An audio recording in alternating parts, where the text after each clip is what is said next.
ఇప్పుడు గనక మనం సరైన నిర్ణయం తీసుకోకపోతే నువ్వు, నేను, మీ నాన్న, ముఖ్యంగా పవిత్ర జీవితాంతం బాధపడే పరిస్థితి వస్తుందిరా. దేని గురించి చెప్తున్నావు సీతమ్మ? సంజనతో నీ పెళ్లి గురించి. నాకెందుకో సంజనతో నీ పెళ్లి జరిగితే మన ఇల్లు ప్రశాంతంగా ఉండదేమో అనిపిస్తోంది. సంతోషాలని మన జీవితంలోంచి తీసేసి అశాంతిని చిరునామాగా చేసుకోవాలేమో అనిపిస్తోంది. ఇదే మాట నేను ఫస్ట్ నుంచి చెప్తూనే ఉన్నాను సీతమ్మ. అసలు నా మాట ఎవరూ పట్టించుకోవట్లేదు. ఇప్పటికైనా అర్థం చేసుకోండి. నా మనస్తత్వానికి, మన ఫ్యామిలీకి సంజు కోడలిగా ఏ విధంగా సరిపోదు. అది నాకిప్పుడే అర్థమైందా? అది నేను కాస్త లేటుగా రియలైజ్ అయ్యాను. సంజన గనక కోడలిగా మన ఇంట్లో అడుగు పెడితే పవిత్ర మనతో పాటు ఉండడం కుదరదు.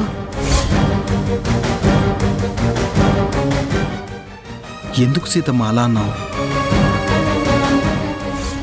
పవిత్ర వల్ల నాకు ఆదికి డిస్టర్బెన్స్ వచ్చేలా ఉంటే నేనెందుకు దీన్ని భరించాలి? పవిత్రని సంజన నోటికొచ్చిన మాటలన్నదని ఆదికి చెప్తే ఇప్పుడు పెద్ద గొడవ చేస్తాడు.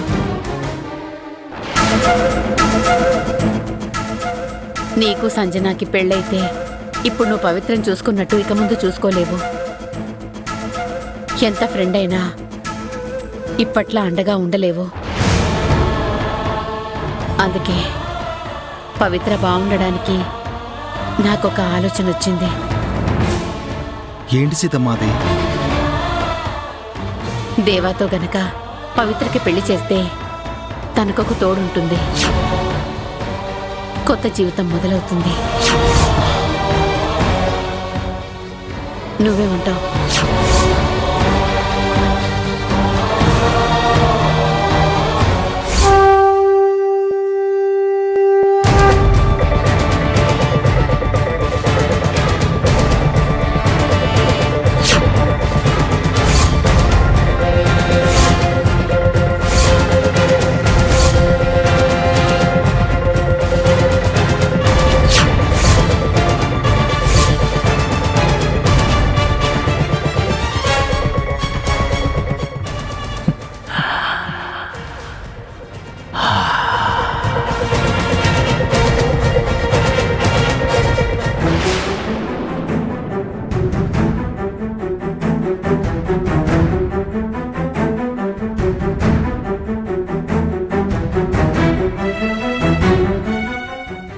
అందరూ డాన్స్ చేస్తున్నారు. ప్లీజ్ పవిత్ర రా. నీకు దండం పెడతాను, నన్ను వదిలే ప్లీజ్.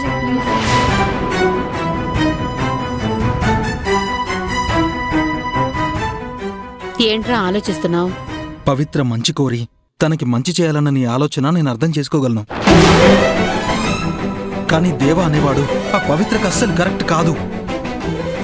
వాడు పేరుకే దేవా, కానీ మనిషి రాక్షసుడు. మంచితనాన్ని నటిస్తున్న ఒక చెడ్డవాడు.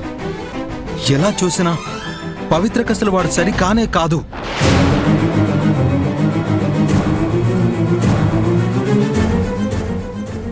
పవిత్రని దేవాకి చేసుకుంటామని వాళ్లే ప్రపోజల్ పెట్టారా? సరే, నీ పెళ్ళయ్యాక మాట్లాడదామని నేనే ఆపాను. ప్రపోజల్ పెడతారు సీతమ్మ, ఎందుకు పెట్టరు? వాళ్ళకి కావాల్సింది పవిత్ర కాదు, తనతో పాటు వచ్చే ఆస్తి. తన కడుపులో మన వారసుడు పెరుగుతున్నాడు. అన్నయ్య వాటా పవిత్రకే ఇస్తామని తెలుసు. అందుకే తన మీద ఎక్కడలేని ప్రేమను చూపిస్తున్నారు. ఇదంతా కేవలం డబ్బు కోసం మాత్రమే.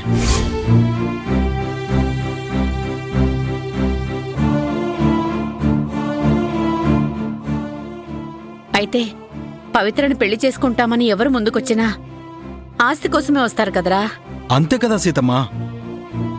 కడుపులో బిడ్డ పెరుగుతున్న మనిషిని ఆస్తి కోసం కాకపోతే తోడు కోసమో మానవత్వం కోసమో ఎవరైనా పెళ్లి చేసుకుంటారా? నాకేం చెప్పాలో ఎలా చెప్పాలో అర్థం కావడం లేదా? అది పవిత్రని కాపాడుకోవాల్సిన బాధ్యత మనది. కానీ పవిత్రని నువ్వు చూసుకున్నట్టు, పవిత్రకి నువ్వు తోడున్నట్టు, పవిత్రని నువ్వు కాపాడినట్టు ఎవ్వరూ కాపాడలేరు. ఎవ్వరూ కష్టం రాకుండా చూసుకోలేరు. తనని చివరి వరకు నువ్వే జాగ్రత్తగా చూసుకోవాలి. నువ్వే తోడుగా ఉండాలి.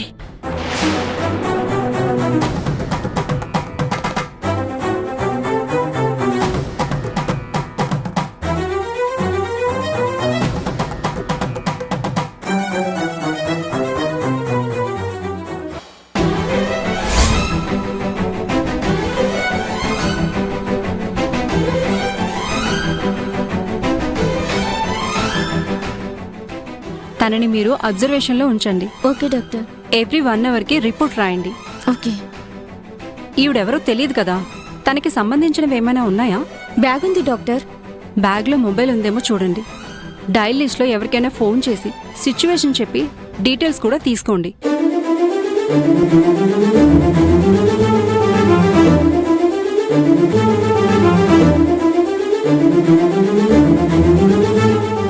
డాక్టర్ ఫోన్ ఉంది డాక్టర్. డైల్ లిస్ట్ లో ఆదిబాబాని ఉంది. ఒకసారి కాల్ చేసి ఇన్ఫర్మేషన్ ఇవ్వండి. సరే డాక్టర్.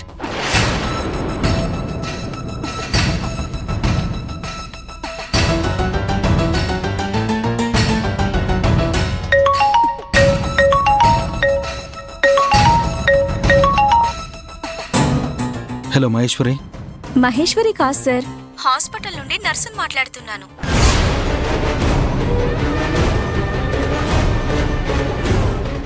మహేశ్వరికి ఏమైంది? తన ఫోన్ మీ దగ్గర ఎందుకుంది? తన పేరు మహేశ్వరి అని మీరు చెప్తేనే తెలిసింది. తనకి పెద్ద యాక్సిడెంట్ అయింది.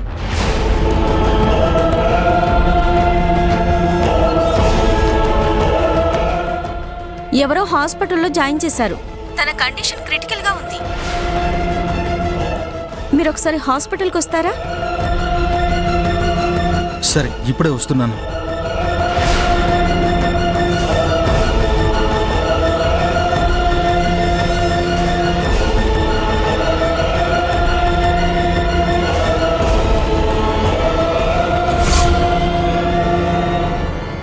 ఇన్ఫార్మ్ చేశాను డాక్టర్. ఓకే, అప్పుడప్పుడు చెక్ చేస్తూ ఉండండి. సరే డాక్టర్.